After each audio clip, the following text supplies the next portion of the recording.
আসসালামু আলাইকুম প্রিয় শিক্ষার্থীরা, তোমরা সবাই কেমন আছো? আশা করি তোমরা যে যেখানে আছো সুস্থ এবং ভালো আছো। এইচএসসি ইংলিশ কোর্সের নতুন একটি ক্লাসে জানাচ্ছি তোমাদের সবাইকে স্বাগতম। আমি শিক্ষক হিসেবে আছি সাজিদুর রহমান, বর্তমানে লেখাপড়া করছি ঢাকা বিশ্ববিদ্যালয়ে। দেখো, আমাদের এই এইচএসসি ইংলিশ র্যাপিড কোর্সের নতুন একটি ক্লাসে আজকে আমাদের টপিক হচ্ছে appreciating short poem and story. হ্যাঁ, এখানে যা থিম, আমরা আগের ক্লাসগুলোতে কি শিখেছি? আমরা আগের ক্লাসগুলোতে শিখেছি হচ্ছে সামারি, কীভাবে সামারি লিখতে হয়। আজকে আমরা সামারি আর থিমের মধ্যে যে পার্থক্য আর থিম কিভাবে লিখতে হয় আমরা সেইটা আলোচনা করব। দেখো, সামারিতে আমরা গত ক্লাসে দেখেছি যে কবি একটি কবিতার মধ্যে বা লেখক একটি লেখার মধ্যে কি বোঝাতে চাচ্ছে তা আমরা সুন্দরভাবে তুলে ধরেছি অল্প কথার উপরে। কিন্তু থিমটা কি? আসলে এই থিম হচ্ছে যে কবিতাটা আছে বা টেক্সট আছে, এটা পরে আমি নিজে কি বুঝলাম, কবি কি বোঝাতে যাচ্ছে ওইটা ম্যাটার করে না। আমি নিজে কি বুঝলাম, যে কবি যেটা বোঝাচ্ছে সেটাই যে বুঝতে হবে এমন কোনো কথা নেই। আমি নিজে পড়ে কি বুঝলাম, আমি কি মনে করি সেটা আমি আমার নিজের মতো করে লিখবো, একদম অল্প কয়েকটা শব্দের মধ্যে, 50 ওয়ার্ড, হ্যাঁ সর্বোচ্চ যেতে পারে, যেটা 3-4টা সেন্টেন্সের মধ্যে আমি কি পড়ে কি বুঝলাম এটা অবশ্যই সম্পূর্ণ নিজের মতো করে লিখতে হবে, নিজের মতো করে। হ্যাঁ, এখানে তুমি কবিতার লাইন বা কবির নাম আনতে পারবে না, কবির লাইন এখানে মেনশন করা যাবে না। তুমি নিজে কি বুঝলে সেটাই এখানে সুন্দরভাবে লিখতে হবে। দেখো, আমরা শুরুতে যেই পোয়েমটা পড়ব তার নাম হচ্ছে দ্য ট্রাফিক পুলিশ। দেখো, আমরা কিন্তু অ্যান্সারটা এখন দেখব না, আমরা অ্যান্সারগুলো পরে দেখব এবং আমরা নিজেরাও অ্যান্সার ক্রিয়েট করার চেষ্টা করব। দেখো, অ্যামিডিস্ট কিলার স্পিডস আই স্ট্যান্ড। অ্যামিডিস্ট মানে কি? মাঝখানে। অ্যামিডিস্ট মানে কি? মিডল, মাঝখানে। অ্যামিডিস্ট কিলার স্পিড আই স্ট্যান্ড, আমি কিসের মাঝখানে দাঁড়াই? হ্যাঁ, প্রাণঘাতী যে স্পিড আছে ওই স্পিডের। কিসের speed? Facing the traffic stretching my hand. Traffic মানে কি? যানবাহন। আমি স্ট্রেচিং মাই হ্যান্ড, আমার হাত প্রসারিত করে ওই যে মারাত্মক স্পিডে যে গাড়িগুলো চলে আসে সেগুলোতে দাঁড়াই রাস্তার মাঝখানে। দেখো, আমরা কিন্তু দেখি যে আমাদের দেশে ট্রাফিক পুলিশরা কি করে, বাইরের দেশে কিন্তু অনেক লাইট দিয়ে ট্রাফিকটা মেনটেন করা হয়, কিন্তু আমাদের দেশে কিন্তু ট্রাফিক পুলিশ মাঝখানে দাঁড়ায় ইন্টারসেকশনগুলোর এবং হাত দিয়ে বিভিন্ন ইশারা দেয়। যেই অনেক স্পিডে গাড়িগুলো আসে তার মাঝখানে কিন্তু সে তার জীবনের ঝুঁকি নিয়ে দাঁড়িয়ে থাকে। I am seen on kids book and as cartoon everywhere. I am seen on kids book and as cartoon everywhere. আমরা যদি আদর্শলিপি টাইপের কিছু কিছু বই খুলি বাচ্চাদের বইয়ে, হ্যাঁ, কিন্তু ট্রাফিক পুলিশের অনেক ছবি দেওয়া থাকে তার বাচ্চাদের এন্টারটেইন করার জন্য, তাদের চেনানোর জন্য। আবার বিভিন্ন জায়গায় ব্যঙ্গচিত্র হিসেবে তাদের, ব্যঙ্গচিত্র মানে কি? কার্টুনের বাংলা, কার্টুন হিসেবে কিন্তু তাদের ইমেজগুলো দেওয়া থাকে অনেক বইয়ে, অনেক পোস্টারে। Educating people and asking them to beware of the erratic traffic and the signboards seen on almost all the roads. Erratic মানে কি? ঝুঁকিপূর্ণ। আমরা কি করি? Educating people and asking them to beware of, আমরা তাদের শিক্ষা দেই এবং তাদের সতর্ক হতে বলি। কি সম্পর্কে সতর্ক হতে বলি? যে of the erratic traffic and the signboards seen almost all the roads. প্রায় সব রোডে যেই ইরাডিক ট্রাফিকটা দেখা যায়, ঝুঁকিপূর্ণ যানবাহনগুলো দেখা যায় এবং সম্পর্কে, সাইনবোর্ডগুলো সম্পর্কে। দেখবা রাস্তার মধ্যে কিন্তু অনেক ট্রাফিক সাইনবোর্ড থাকে, তা সম্পর্কে কারা এডুকেট করে? ট্রাফিক পুলিশরা। ট্রাফিক পুলিশরা কি করে? যে মানুষদের যে বিভিন্ন ঝুঁকিপূর্ণ যানবাহন, তারপর ট্রাফিক রুলস এইসব সম্পর্কে জ্ঞান দেয়, হ্যাঁ, এবং তাদের সতর্ক করে যে আপনারা এগুলো মেনে চলেন। তারপর so that you are safe I see each one of you. হ্যাঁ, তোমরা যাতে নিরাপদে থাকো আমি তোমাদের প্রত্যেককে দেখে রাখি, আমি প্রত্যেকের উপরে নজর রাখি।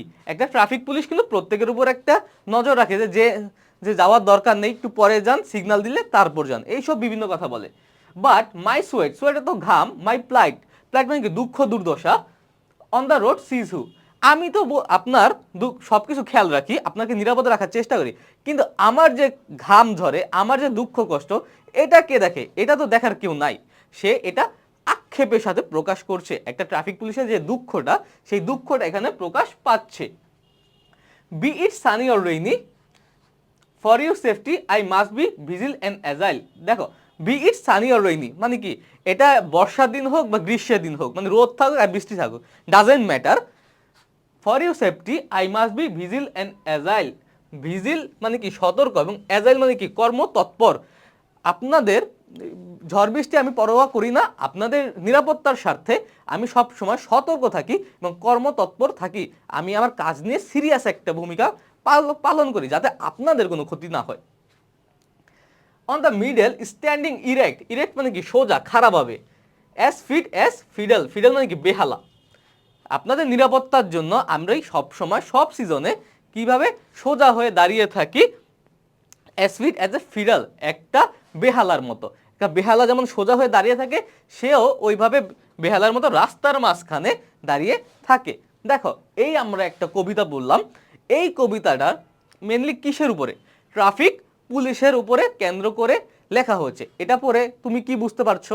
যে এখানে ট্রাফিক পুলিশ যে আমাদের কি কি উপকার করে, ট্রাফিক পুলিশ যে সমাজের একটা পার্ট, সেটা যেমন ফুটে উঠেছে, ঠিক তেমনি কি ফুটে উঠেছে যে তাদের দুঃখ দুর্দশা মানুষ ততটা বোঝে না। এটা একটা ম্যাটার অফ রিগ্রেট। দেখো, আমরা অ্যান্সারে কি লিখেছি? The work of a traffic police is press worthy. মানে কি, আমরা কিন্তু এখন নিজের মতো করে লিখবো। তুমি চাইলে তোমার মতো করে লিখতে পারো, কোনো সমস্যা নেই। একদম এটা একদম নিজের মতো। তুমি পড়ে কি বুঝলে, তুমি সহজ ভাষায় 2-3টা লাইনের মাধ্যমে বলে দেবে। The work of a traffic police is press worthy মানে কি, যে ট্রাফিক পুলিশের যে কাজটা সেটা প্রশংসাযোগ্য। তুমি বলতে পারো যে the work of a traffic police is a noble job.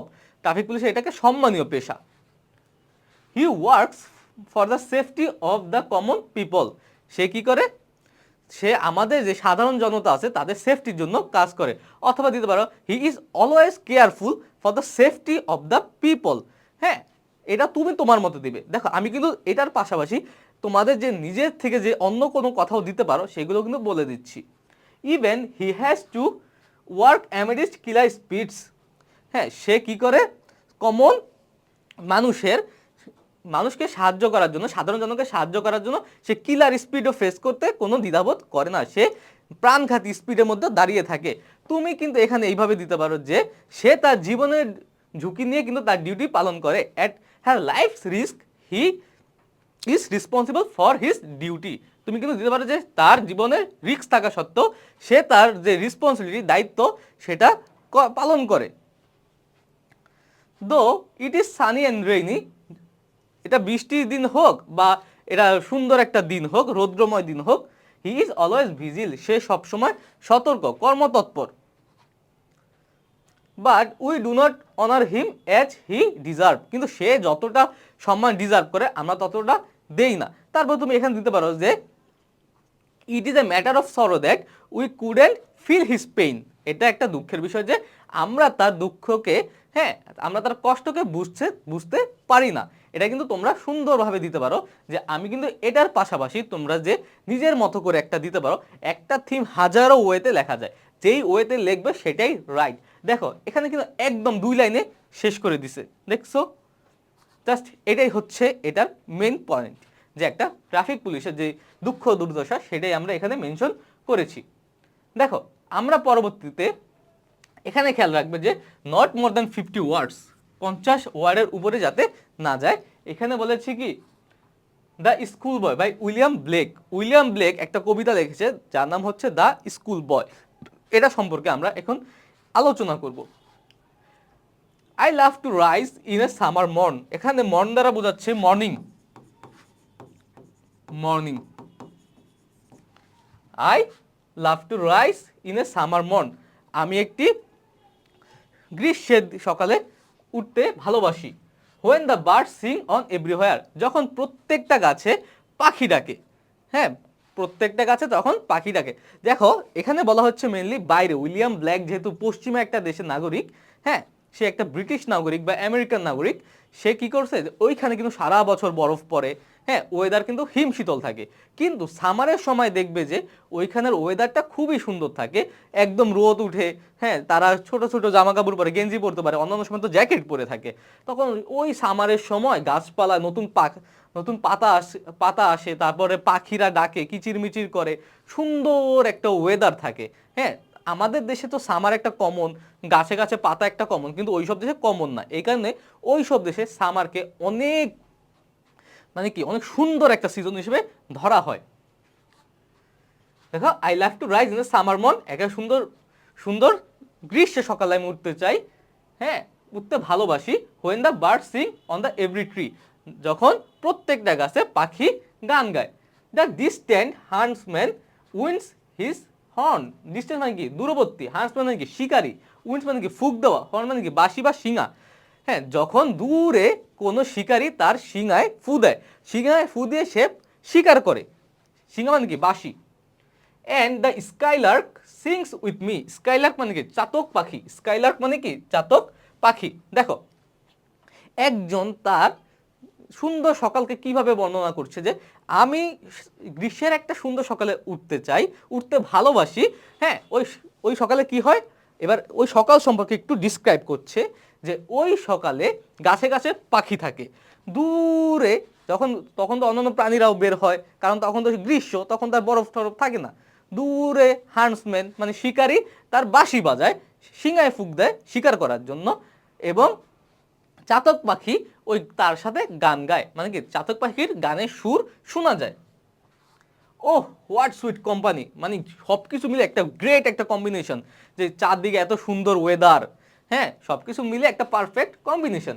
But to go to school in a summer morn, o it drives all joy away, কিন্তু এত সুন্দর একটা সামার যে সকাল, হ্যাঁ, সুন্দর যে সকাল, কিন্তু এই সকালে উঠে যখন বা ওই ছেলেটার মনে পড়ে যে আমার স্কুলে যেতে হবে, তার মনটাই খারাপ হয়ে যায়, যে এত সুন্দর একটা সকাল, এখন আমি ঘুরবো ফিরবো খেলাধুলা করবো, কিন্তু না, এখন আমার স্কুলে যেতে হবে। এই যে ব্যাপারটা, যে সামারের সকালে তার স্কুলে যেতে হবে, এটা তার সকল আনন্দ, এই যে এতক্ষণ যে আনন্দগুলো সে ডিসক্রাইব করেছে উইলিয়াম ব্ল্যাক, এই আনন্দটা নিমিষেই নিয়ে যায়, আনন্দটা শেষ হয়ে যায়।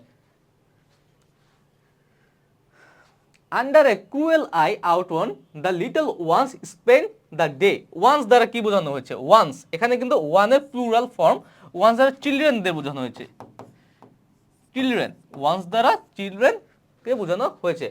Under a cruel eye outworn the little ones spend the day in shining and dismay, অর্থাৎ কি দীর্ঘশ্বাস, শাইনিং অর্থ দীর্ঘশ্বাস, এবং ডিসমে মানে কি বিষণ্ণতা।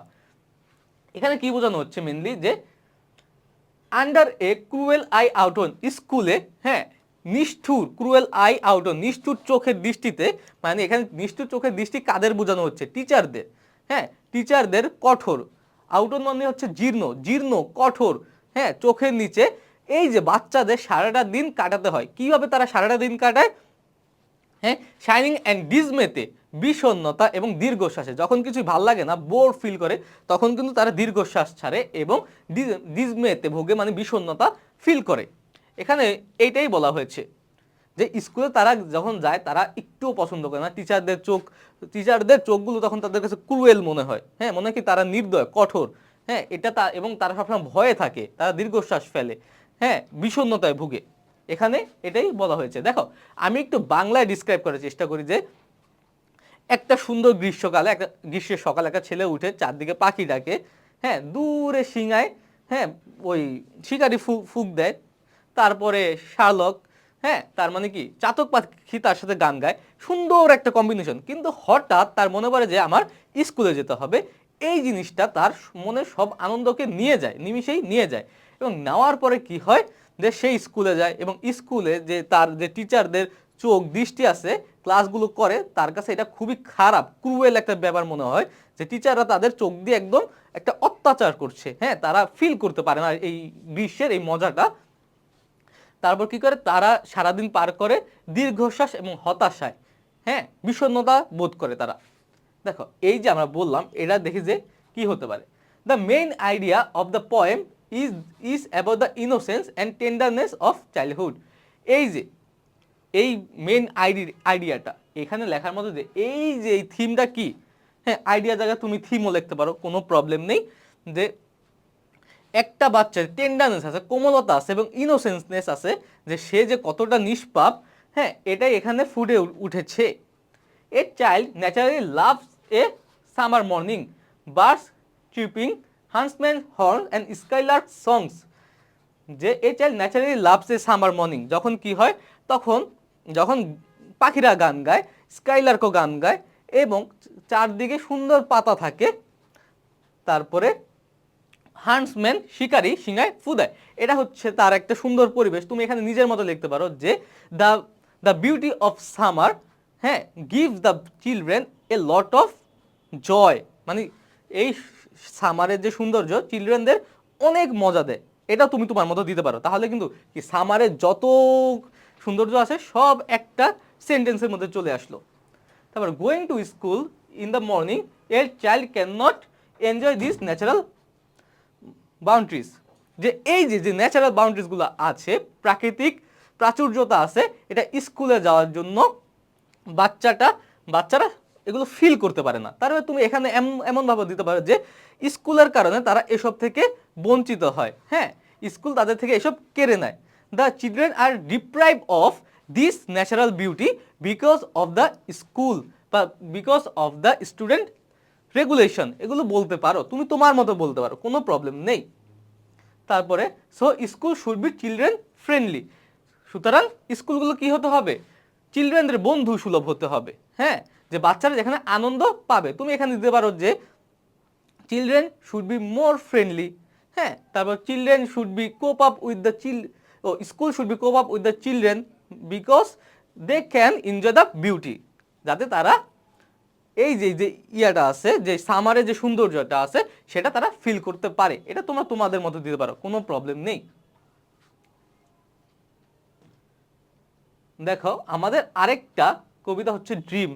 ড্রিমের প্রত্যেকটা ড্রিম নিয়ে দুটা কবিতা আছে, দুটাই হচ্ছে আমাদের জন্য খুবই ইম্পর্টেন্ট, বহুতবার ভাই অসংখ্যবার এগুলো আসছে, কোনো এগুলো তাই তোমার সামারি বলো থিম বলো এগুলো স্কেপ করার কোনো উপায় নেই, এগুলো আমাদের পড়তেই হবে। এগুলোর মধ্যে কিন্তু অনেক কিছু আছে। দেখো ড্রিম বাই ডিএইচ লরেন্স, আমি কিন্তু আগেই বলেছি যে তোমরা নামগুলো মনে রাখবে ড্রিমসের ক্ষেত্রে বেশিরভাগ, অন্যান্য যেমন উইলিয়াম ব্ল্যাক এগুলো তোমরা ভুলবে না, কিন্তু শেখ সাদি এগুলো ভুলবে না, কিন্তু ডিএইচ লরেন্স আর ল্যাংস্টনের নাম কিন্তু তোমরা ভুলে যাবে। দেখো all people dream but not equally, সকল মানুষ স্বপ্ন দেখে কিন্তু সমানভাবে না।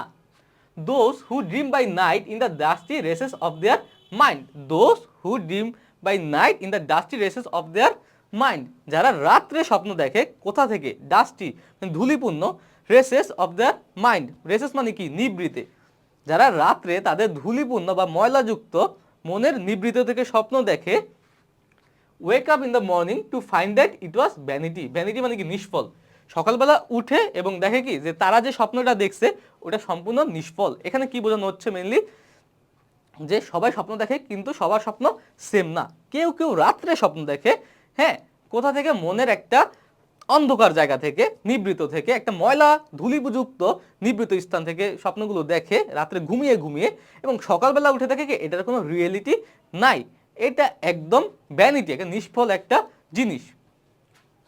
But the dreamers of the day are dangerous people, কারা dangerous people, but the dreamers of the day are dangerous people, যারা দিনের বেলা স্বপ্ন দেখে তারা খুবই ভয়ঙ্কর মানুষ। কেন ভয়ঙ্কর মানুষ? For they dream their dreams with open eyes, এখানে ফর কিন্তু বিকজ হিসেবে ইউজ হচ্ছে, বিকজ কারণ they dream their dreams with open eyes, তারা তাদের স্বপ্নগুলো দেখে কিভাবে, খোলা চোখ রেখে। আমি কিন্তু আগেই বলেছি যে দে ড্রিম, এখানে ড্রিমটা কিন্তু ভার্ব, আর এখানে ড্রিমসটা হচ্ছে নাউন। একটা ওয়ার্ড ভার্ব নাউন অ্যাডজেক্টিভ বিভিন্ন উপায়ে ইউজ হতে পারে। এখানে এই ড্রিমটা হচ্ছে স্বপ্ন দেখা, স্বপ্ন দেখা, এবং এই ড্রিম হচ্ছে স্বপ্ন বা স্বপ্নগুলো, এখানে প্লুরাল হচ্ছে স্বপ্নগুলো। Okay, for they dream their dreams with open eyes, তারা তাদের স্বপ্নগুলো দেখে কিভাবে? চোখ খোলা রেখে, তারা ঘুমিয়ে ঘুমিয়ে দেখে না। তারপরে and make them come true, এবং কি করে? এবং মেক দেম কাম ট্রু, যেই খোলা চোখে যেসব স্বপ্ন দেখে এগুলো বাস্তবে পরিণত করার চেষ্টা করে। অর্থাৎ কি, যে আমরা এখানে বলতে পারি যে রাত্রে আমরা যে স্বপ্নগুলো দেখি ওইটা কোনো স্বপ্ন না, ওইটা নিষ্ফল, ওইটা কোনো রেজাল্ট নেই। কিন্তু যারা দিনের বেলা ওপেন আইসে স্বপ্ন দেখে তাদের স্বপ্নটা খুবই ডেঞ্জারাস, তারা খুবই ডেঞ্জারাস পিপল। কারণ কি, তারা যে স্বপ্নটা দেখে ওপেন আইসে ওই স্বপ্নটা বাস্তবায়নের জন্য চেষ্টা করে। দেখো, আমরা এটা পড়ার আগে একটু আমরা নিজেরা এটা করার চেষ্টা করি যে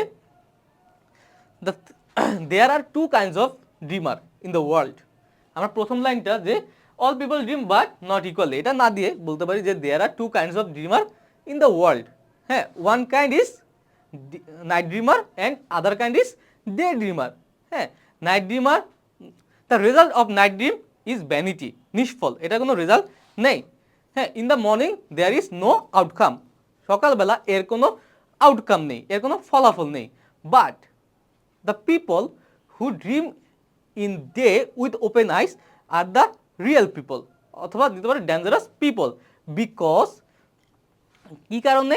কারণ কি, তারা তাদের যে স্বপ্নটা দেখে সেটা বাস্তবায়ন করার চেষ্টা করে। কারণ কি, বিকজ দে ম্যাটেরিয়ালাইজ, বাস্তবায়ন করা, ম্যাটেরিয়ালস মানে কি বাস্তবায়ন করা, because they work hard to materialise their dream, কারণ তারা তাদের যে ড্রিমটা আছে সেটা ম্যাটেরিয়ালাইজ করার জন্য, বাস্তবে পরিণত করার জন্য অনেক কষ্ট করে। শেষ, একদম কয়েক লাইনে আমরা কিন্তু এটার অ্যান্সার দিয়ে দিলাম। এটা কিন্তু আমি আমার মতো করে লিখলাম, তারপর এখানে আমাদের একটা উত্তর আছে এবং তোমরা তোমাদের মতো লিখতে পারো, নো প্রবলেম। তুমি এটা পরে যা বুঝো তাই তুমি দিতে পারো। Answer: dreaming by night is not harmful for others because people who dream while sleeping just forgot everything in the morning. দেখো এখানে কি বলছে, যে রাত্রে আমরা যে স্বপ্নগুলো দেখি এটা অন্যের জন্য ক্ষতিকারক নয়। কেন ক্ষতিকারক না?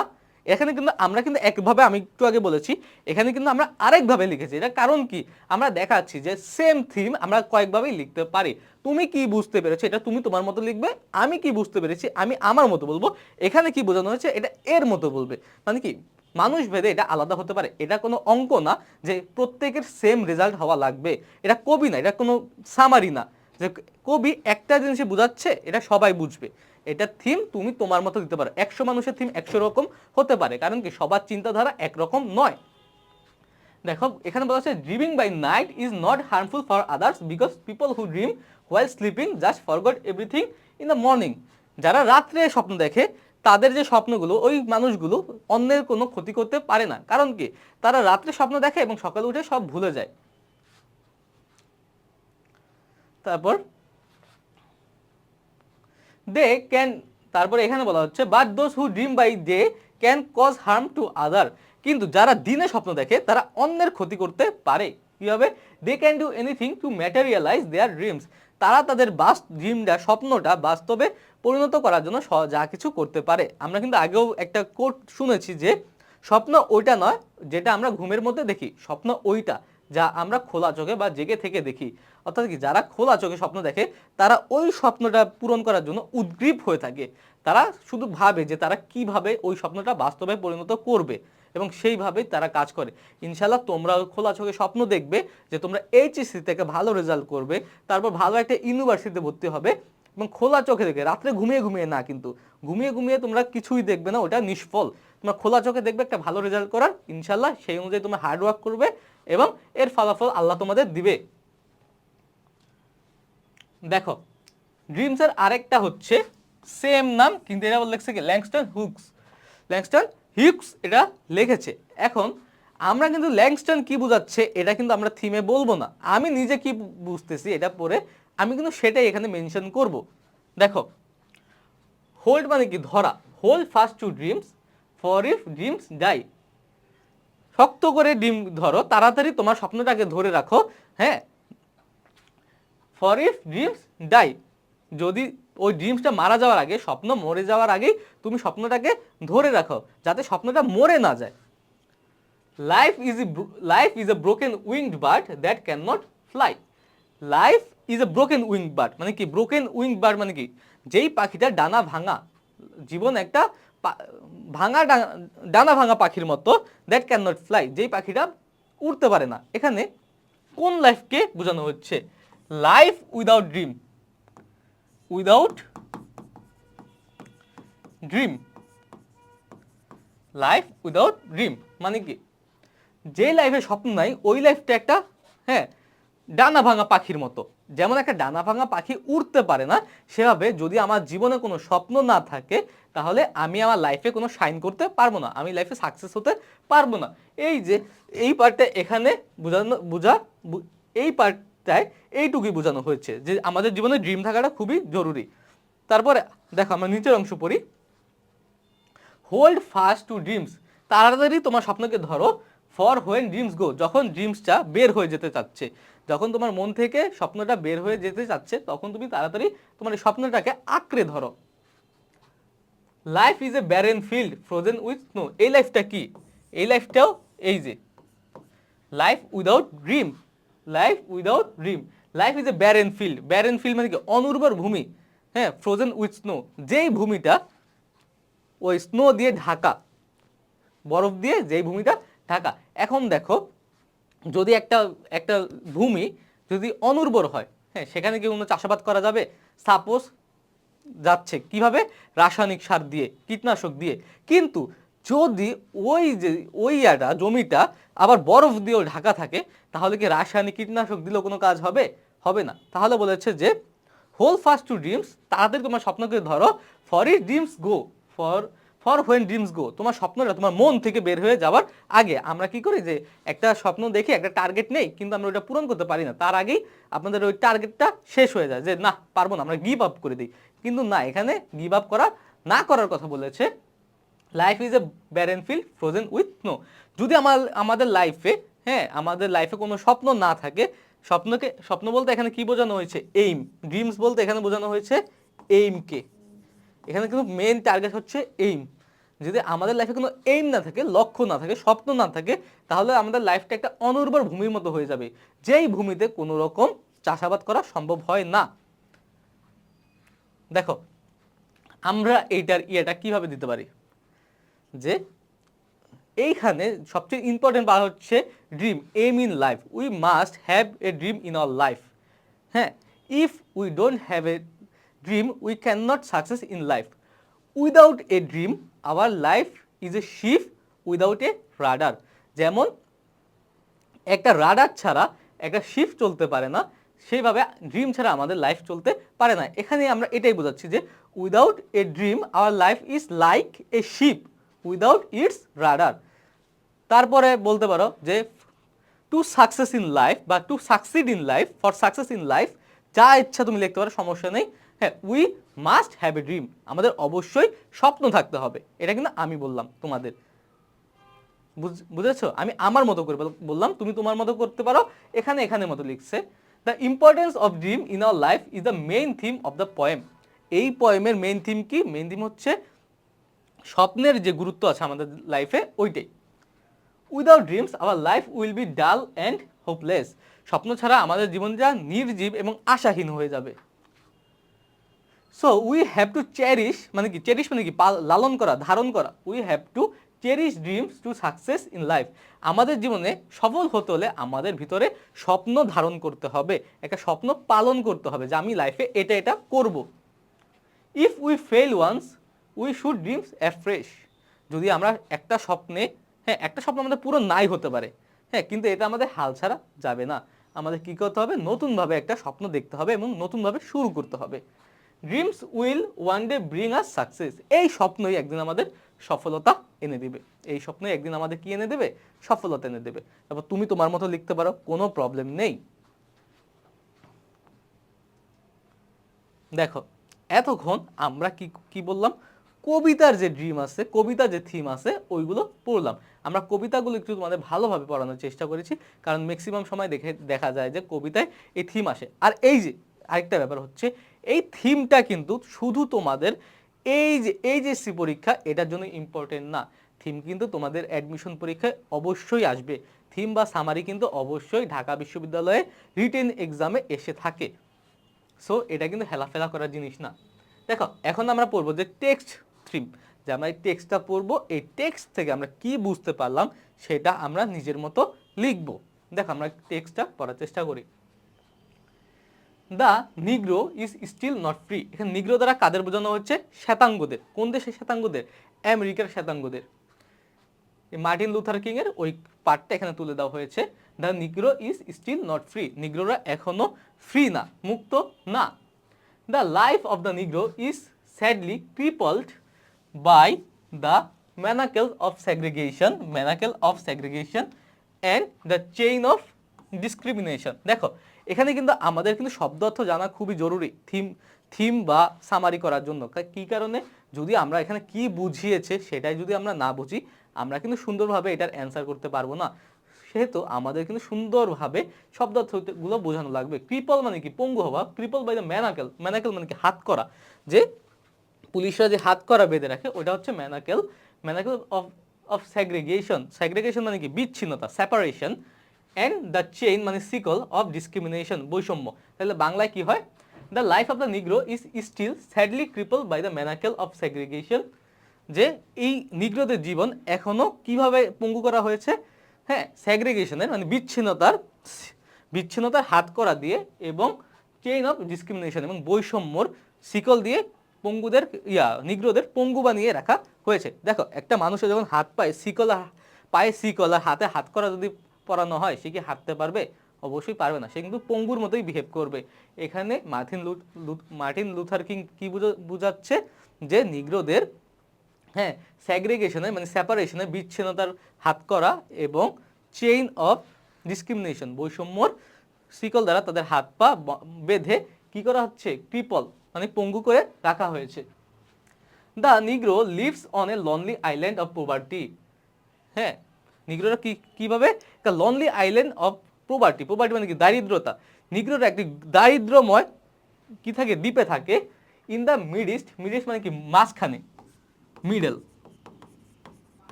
মিডিস্ট অফ দ্য ভাস্ট, বিশাল ওশান, সমুদ্র অফ ম্যাটেরিয়াল প্রসপারিটি মানে কি? পার্থিব উন্নতি। দেখো এখানে কিন্তু আমেরিকার কথা বলা হয়েছে। যে এই লাইনটা একটু দেখার চেষ্টা করো, বোঝার চেষ্টা করো। The Negro lives on a lonely island of poverty in the midst of the vast ocean of material prosperity. যে পার্থিব উন্নতির বিশাল সমুদ্রের মাঝখানে একটা দরিদ্র দ্বীপে নিগ্রোরা বসবাস করছে। পার্থিব উন্নতিটা কি? দেখো আমেরিকার চারদিকের অবস্থা কিন্তু অনেক উন্নত, অনেক আগে থেকেই আমাদের চেয়ে কয়েকশো গুণ বেশি ওরা উন্নত। কিন্তু দেখা গেছে আমেরিকার এই পার্থিব উন্নতিকে একটা সাগরের সাথে তুলনা করা হয়েছে। যে আমেরিকার এত উন্নত হওয়া সত্ত্বেও নিগ্রোরা কিন্তু এই উন্নত দেশে একটা দ্বীপের মধ্যে, একটা দরিদ্র দ্বীপের মধ্যে বসবাস করছে। মানে চারদিকে উন্নতি থাকলেও আমাদের কোনো উন্নতি নেই, আমরা একটা নির্জন দরিদ্র দ্বীপে বসবাস করছি, এটা এখানে মিন করেছে। তারপর the নিগ্রো is still languishing in the corners of American society and find himself and exile. Language মানে কি? অতি কষ্টে জীবনযাপন করা and find himself and exile মানে কি? একটা বিদেশি বা আগন্তুক ইন হিজ ওন ল্যান্ড। নিগ্রোরা আমেরিকার এক কর্নারে, এক সমাজের এক চিপায়, এত উন্নত আমেরিকার এক চিপায় তারা অতি কষ্টে জীবনযাপন করছে, অতি কষ্টে জীবনযাপন করছে এবং নিজেকে একজন আগন্তুক মনে করছে। ফাইন্ড হিমসেলফ অ্যান্ড এক্সাইল, নিজেকে একজন ভিনদেশী মনে করছে। যে তারা আসলে তাদের সাথে এইভাবে বিহেভ করা হচ্ছিল যে তারা এই দেশের নাগরিকই না, যে কালো মানুষ কোনো মানুষই না, এইভাবে তাদের গণ্য করা হতো। মানে এত পরিমাণ ডিসক্রিমিনেশন আর সেগ্রিগেশন সেখানে ছিল। তারপর so we have come here today to dramatise a shameful condition. এখানে আমরা কেন একত্রিত হয়েছি? To dramatise a shameful condition. আমরা এখানে একত্রিত হয়েছি দেখানোর জন্য একটা খারাপ, একটা লজ্জাজনক, একটা ধিক্কারজনক ঘটনা। আমরা একটা ধিক্কারজনক ঘটনা সবার সামনে উপস্থাপন করার জন্য এখানে উপস্থিত হয়েছি। আই সে ইউ টুডে, আমি তোমাদের বলতে চাই, মাই ফ্রেন্ডস, বন্ধুরা, আজকে তোমাদের আমি বলতে চাই, so even though we face the difficulties of today and tomorrow, আমরা এই যে আমরা যে আন্দোলন করছি এর জন্য কিন্তু আমরা আজকে এবং পরবর্তীতে অনেক ডিফিকাল্টি সম্মুখীন হব, অনেক কঠিন সময়ের সম্মুখীন হব। I still have a dream, তাও আমার একটা স্বপ্ন আছে। আমি দেখো তোমাদের নিয়ে যেহেতু আমি আন্দোলন করছি, আমি কিন্তু আজকে এবং সামনে আমরা কিন্তু অনেক সমস্যার সম্মুখীন হব। কারণ কি, আমরা কিন্তু হোয়াইট মানুষের বিরুদ্ধে, আমেরিকার সিস্টেমের বিরুদ্ধে আমাদের ভয়েসটা রেজ করেছি, আওয়াজ তুলেছি। সো আমাদের কিন্তু সমস্যার সম্মুখীন হওয়া এখানে নর্মাল। যেমন কিছুদিন আগে যখন আমরা শুরুতে শেখ হাসিনার প্রতি যে বিরুদ্ধে আমরা আমাদের আওয়াজ তুলেছিলাম, তখন কিন্তু আমাদের উপরে অনেক অত্যাচার করা হয়েছে। ঠিক কেন অত্যাচার করা হয়েছে? কারণ কি, আমরা বৈষম্যের বিরুদ্ধে, আমরা অন্যায়ের বিরুদ্ধে আমরা আওয়াজ তুলেছি, আমরা প্রতিবাদ করেছি। ঠিক তেমনি যে আমেরিকার নিগ্রোদের যে খারাপ একটা অবস্থা ছিল, তাদের সব কিছুতে বৈষম্য শিকার হতো, তাদের বিরুদ্ধে যেন আওয়াজ তুলেছে সেহেতু তাদের কিন্তু আজকে এবং ভবিষ্যতে বিভিন্ন সমস্যার সম্মুখীন হতে হবে। তাও কিন্তু তার একটা স্বপ্ন আছে, তাও বলছে I have a dream, I still have a dream, তাও আমার একটা স্বপ্ন আছে। It is a dream deeply rooted, rooted মানে কি, connected in the American dream. এটা হচ্ছে সেই স্বপ্ন, যেই স্বপ্নটা আমেরিকার স্বপ্নের সাথেও কানেক্টেড। দেখো, আমেরিকা যখন প্রতিষ্ঠিত পায়, একটা রাষ্ট্র যখন প্রতিষ্ঠা পায়, তখন কিন্তু ওই রাষ্ট্রের সংবিধানে থাকে কিন্তু যে আমাদের রাষ্ট্র হবে একটা বৈষম্যহীন রাষ্ট্র। ঠিক তেমনি আমেরিকা যখন প্রতিষ্ঠা পাইছে, তখন আমেরিকার সংবিধানে কি হচ্ছে, যে আমেরিকা হবে একটা বৈষম্যহীন রাষ্ট্র। এটা হচ্ছে আমেরিকার ড্রিম, যেহেতু সংবিধানে উল্লেখ আছে। ঠিক তেমনি বলছে যে আমি এমন একটা স্বপ্ন দেখি যেটা আমেরিকার স্বপ্নের সাথেও সম্পর্ক যুক্ত, ডিপলি রুটেড, যেটা আমেরিকারও স্বপ্ন, মানে কি বৈষম্য নিরসন করা মেনলি বোঝানো হয়েছে। I have a dream that one day the nation will rise up and live out the true meaning of its creed. Live out মানে কি, বুঝতে পারা। আমি বিশ্বাস করি যে একদিন এই আমেরিকার সব মানুষ, আমেরিকার জাতি, হ্যাঁ, রাইজ আপ মানে বুঝতে পারবে the true meaning of the Creed, তাদের ধর্ম, যে ধর্ম বিশ্বাস আছে, মানুষের তো একটা ধর্ম বিশ্বাস আছে, তাদের ধর্ম যে বিশ্বাসটা আছে, ওই ধর্ম বিশ্বাসের মূল কথাটা বুঝতে পারবে। We hold this truth two B self evident that all men R created equal.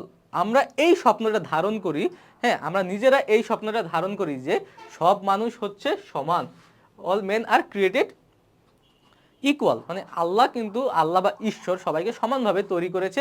এটা আমরা সেলফ এভিডেন্ট, আমরা নিজেরা ধারণ করি।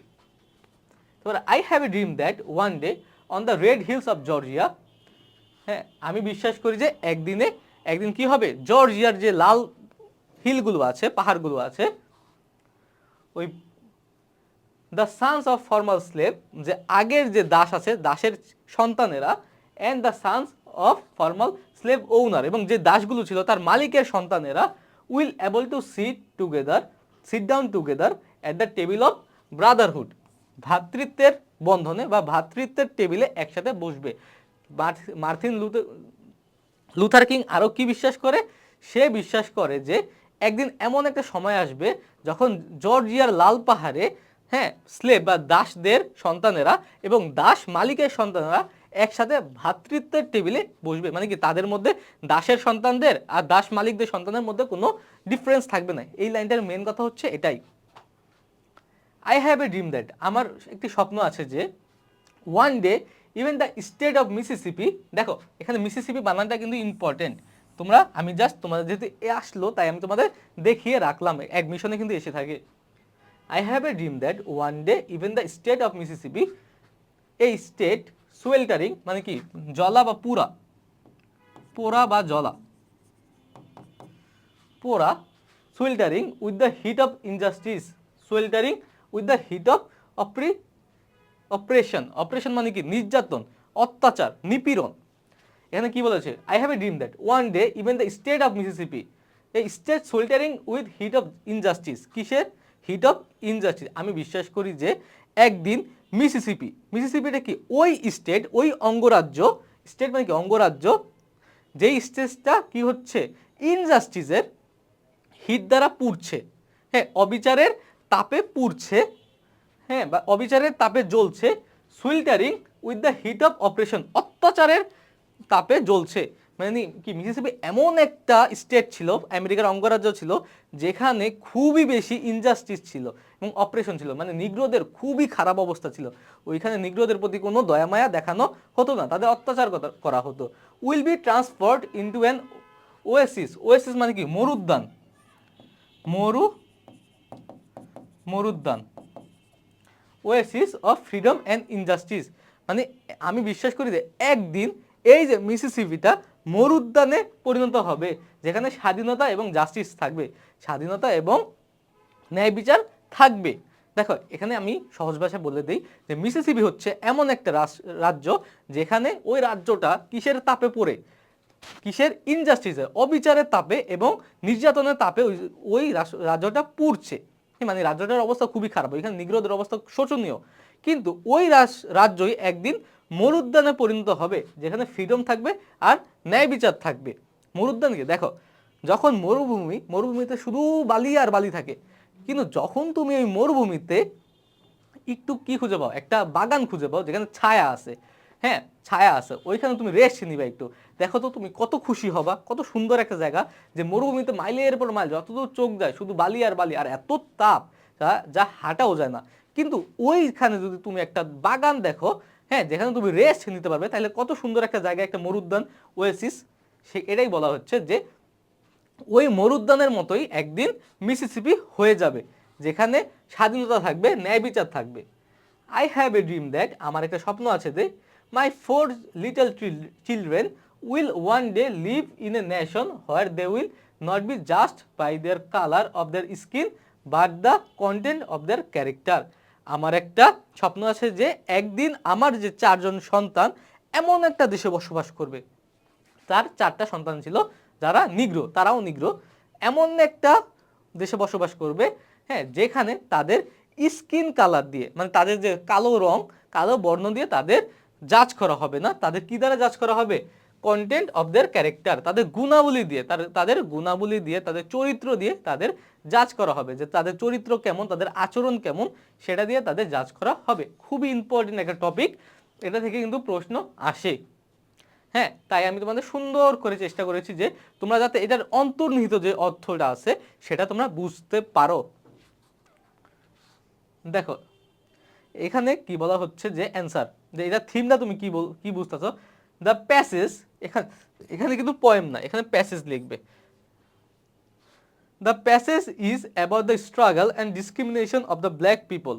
এই প্যাসেজটা কি সম্পর্কে? যে ব্ল্যাক পিপলের, হ্যাঁ, কৃষ্ণাঙ্গদের struggle and discrimination, about the struggle and discrimination, যে স্ট্রাগল অফ ডিসক্রিমিনেশন, যে বৈষম্য আছে, ওই বৈষম্যের বিরুদ্ধে যে তাদের যে লড়াই, সেই লড়াই সম্পর্কেই এই প্যাসেজটা ফুটে উঠেছে। তুমি তোমার মতো দিতে পারো, কোনো সমস্যা নেই। Here the speaker talked about, এখানে কিন্তু মার্টিন লুথার কিং এর নাম উল্লেখ করে নাই, কারণ এখানে নাই। তুমি এখানের বাইরে কিছুই দিবে না, তুমি যদিও জানো এটার কাহিনী, তাও তুমি দিবে না। Here the speaker talked about impartiality and justice indifferent of race, region, gender, etc. Here the speak talk about কি বলেছে?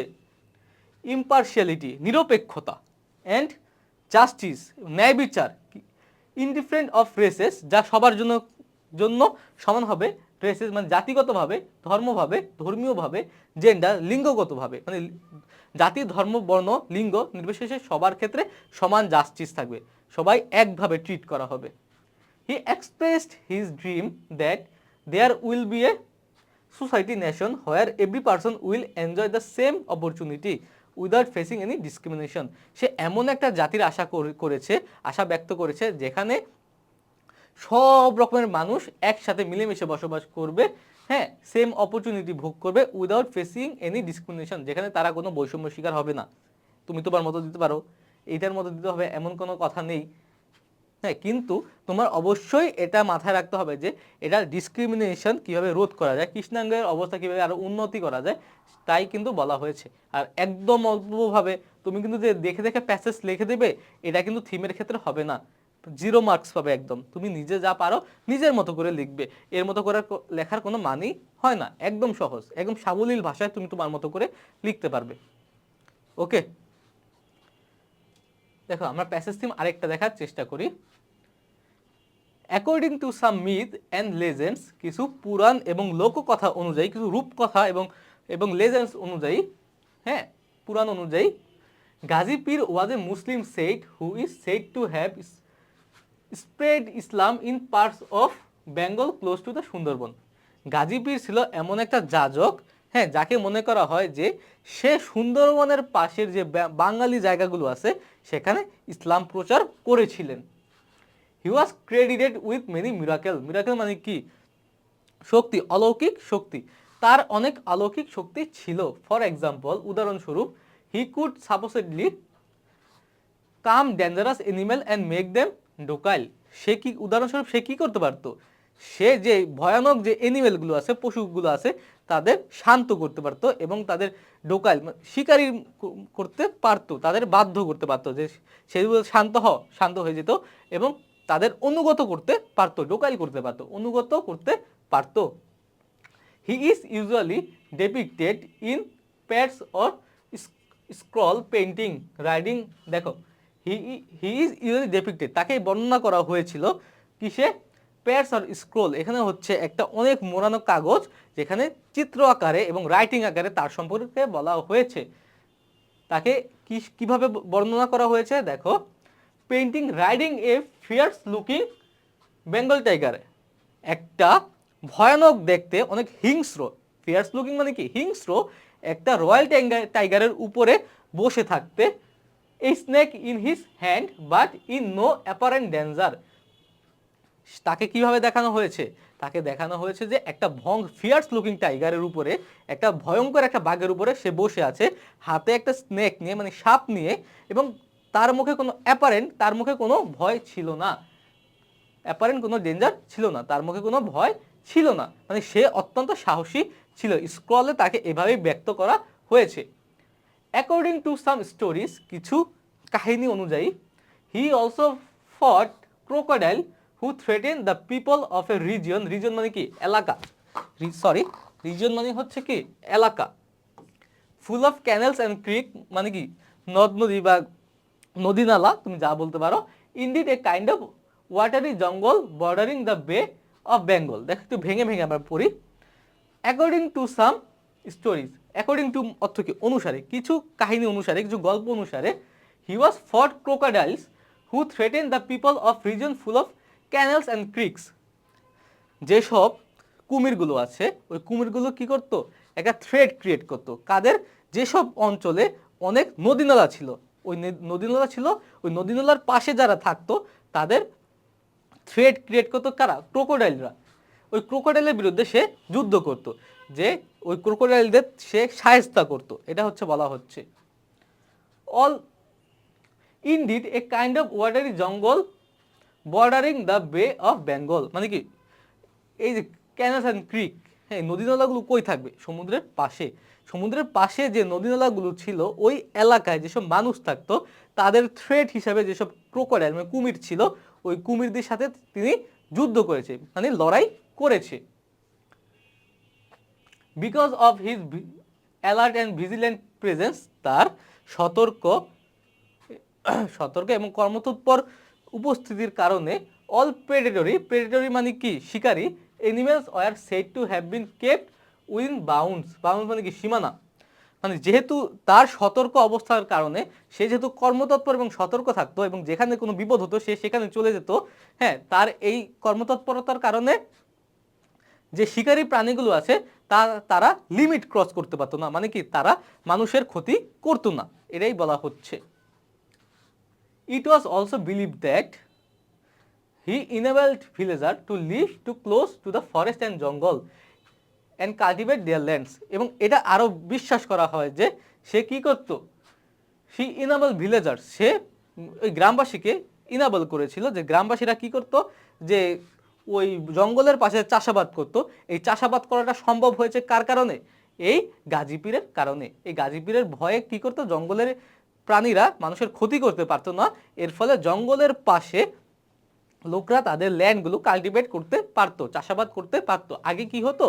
এই বাঘ ভাল্লুক এইসবের ভয়ে মানুষ সুন্দরবনের কাছাকাছি জায়গাগুলোতে কি করতো না, চাষাবাদ করতো না। যদি এসে তাদের খেয়ে ফেলে বা মেরে ফেলে এই ভয়ে চাষাবাদ করতো না। কিন্তু যখন গাজীপীর আসলো এবং সে এই ভয়ঙ্কর প্রেডেটরদের কি করলো, কন্ট্রোল করলো, তখন মানুষ আস্তে আস্তে সাহস পেল ওইসব ল্যান্ডগুলোতে, জঙ্গলের পাশে জায়গাগুলোতে চাষাবাদ করার। কারণ কি, ওই গাজীপীরের ভয়ে পশু পাখিরা মানুষের কোনো ক্ষতি করেনি। তারপরে consequently people of this region would pray to him for protection, এবং আস্তে আস্তে ওই এলাকার মানুষগুলো গাজীপীরের কাছে প্রার্থনা করতে থাকলো তাদের নিরাপত্তার জন্য। যেহেতু এলাকার মানুষ দেখলো যে গাজীপুরের একটি স্পেশাল পাওয়ার আছে, অলৌকিক ক্ষমতা আছে, তখন ওই এলাকার মানুষ তার কাছে গিয়ে প্রার্থনা করতো যে হুজুর আমাদের বাঁচান। The story of Gazi Pir has been preserved in folk literature. এই যে গাজীপুর পীরের যে কাহিনীটা, এটা কই প্রিজার্ভ করা হয়েছে, লোক সাহিত্যে। In fact some Gazir pat scroll are part of the collection of the British Museum. যে গাজী পীরের যে স্ক্রল আছে, পাণ্ডুলিপিগুলো আছে, যেখানে তার অনেক কথা, অনেক চিত্র আঁকা আছে, ওই স্ক্রলগুলো ব্রিটিশ মিউজিয়ামেও সংরক্ষিত অবস্থায় আছে। মানে খুবই ইম্পর্টেন্ট একটা জিনিস। দেখো এটার থিমটা কি হতে পারে, the theme of the story is the legend of Gazi Pir. এই লেজেন্ড অফ গাজীপীরের থিম এখানে বলা হয়েছে। He was a Muslim saint and said to have spread Islam in southern Bengal. সে ছিল কি একটা মুসলমান যাজক যে সাউদার্ন বেঙ্গলে ইসলাম প্রচার করতে এসেছিলেন। He is credited with many miracles like calming dangerous animal, making them docile, fighting crocodile, helping villagers in danger, etc. তার অনেক কি ছিল, অলৌকিক ক্ষমতা ছিল। এর মধ্যে কি কি আছে, কামিং ডেঞ্জারাস এনিমেল, ভয়ঙ্কর প্রাণীদের শান্ত করা, মেকিং দেম ডোকাইল, তাদের অনুগত করা, ফাইটিং ক্রোকোডাইলস, কুমিরদের বিরুদ্ধে লড়াই করা, হেল্পিং ভিলেজার্স ইন ডেঞ্জার, বিপদের সময় গ্রামবাসীকে রক্ষা করা, এটসেট্রা। হ্যাঁ, এটার থিম। তারপর তুমি তোমার নিজের মতো করে দিতে পারো যে তার যে কাহিনীগুলো আছে, এই কাহিনীগুলো আমাদের লোকসাহিত্যে অনেক গুরুত্বপূর্ণ ভূমিকা পালন করেছে। আমাদের লোকসাহিত্যকে আরো এনরিচ করেছে, বাংলাদেশ ছাড়াও হ্যাঁ বিশ্বের বিভিন্ন জায়গায়, যেমন ব্রিটিশ মিউজিয়ামেও তার কাহিনীগুলো, স্ক্রলগুলো সংরক্ষিত আছে। ডাজেন্ট ম্যাটার তুমি কি দেবে, কিন্তু দিবে নিজের মতো করে, যা দিবে তাই হবে। শুধুমাত্র স্ট্রাকচারটা একটু ঠিক রাখার চেষ্টা করবে, আর কিচ্ছু না। দেখো আমরা কিন্তু প্রত্যেকটা লেকচারে তোমাদের কিছু না কিছু হোমওয়ার্ক দিয়ে থাকি। আমরা এইখানে তোমাদের হোমওয়ার্কটা স্কিপ করেছি। এর মেন কারণ হচ্ছে আমরা চাই এই যে প্রত্যেকটা, যে আমরা তোমাদের বুঝালাম, প্রত্যেকটা প্যাসেজে তোমরা নিজেদের মতো করে, এই প্রত্যেকটা কবিতা, প্রত্যেকটা প্যাসেজে তোমরা নিজেদের মতো করে কি করো, নিজেদের মতো করে থিম করো। হ্যাঁ, নিজেদের প্রত্যেকটা আছে 5টা কবিতা, 2টা প্যাসেজ, প্রত্যেকটা নিজেদের মতো থিম বানাও, নিজেদের চিন্তা শক্তিকে কাজে লাগাও। তারপর তোমার বই তো আছে, প্রত্যেকটা গল্প আছে, প্রত্যেকটা কবিতা আছে ইম্পর্টেন্ট, ওই কবিতাগুলোর থিম তোমরা নিজেরা লেখো, পড়ার চেষ্টা করো। দেখো এতে করে তোমরা খুব অল্প সময় কিন্তু সম্পূর্ণ ব্যাপারটা তোমরা কভার করতে পারবে। আজকের ক্লাসটা তাহলে এই পর্যন্তই থাকুক। আমরা চেষ্টা করেছি যে অল্প সময়ের মধ্যে, একদম অল্প সময়ের মধ্যে কয়েকটা উদাহরণের মাধ্যমে তোমাদের এই থিম সম্পর্কিত সকল সমস্যার সমাধান করে দেওয়া। ওই তোমরা বাসায় একটু প্র্যাকটিস করো। ওই পর্যন্ত সকলে ভালো থাকো, সুস্থ থাকো। পরবর্তী ক্লাসে আবার তোমাদের সাথে দেখা হবে। আসসালামু আলাইকুম।